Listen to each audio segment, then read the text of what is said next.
તો ચાલો ફટાફટ આપણે જીવ સાર્થકને અપડેટ્સ જોઈએ. આ છે પહેલું ગલુડિયું કે જે આપણે છે 2 દિવસ પહેલાં બીમાર પડેલું હતું તે આજે ફરી આવ્યું છે. અને આ છે એક કબૂતર કે જેમાં બીજા બચ્ચાઓ છે, બીજા કબૂતરે છે એને ઉપરના ભાગેથી વીખી નાખ્યું હતું. આ છે ત્રીજું કેસ જે છે બીજા ડોગે જામને વીખેલું હતું. આ છે ચોથું જે મેકાટેમ્બેથી આવેલું છે ને પેરેલાઇઝ છે. અને આ છે આપણે બહુ મસ્ત આજે એક કામ કર્યું છે એ છે રિયુનિયન. એને મમ્મીને છે એને બાળકો અતિ ગંભીર હાલતમાં વ્હાઇટ કબૂતર આવેલું હતું ને ત્યારબાદ છે એક પાકવાળું આપણે કિંગફિશર આવેલું હતું.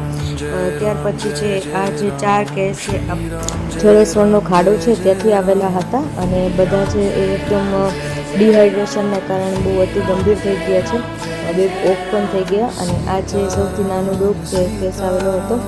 અને ત્યારબાદ છે આ કેસ જેનું છે ઇન્ફેક્શન થયેલું હતું, ફંગલ ઇન્ફેક્શન. અને ત્યારબાદ છે આ ખુશ્કોલીબેન જે ચાલી નહોતા શકતા. અને આજે આપણે છે એક પાર્ટી આપેલી છે આઈસ્ક્રીમની. Thank you so much.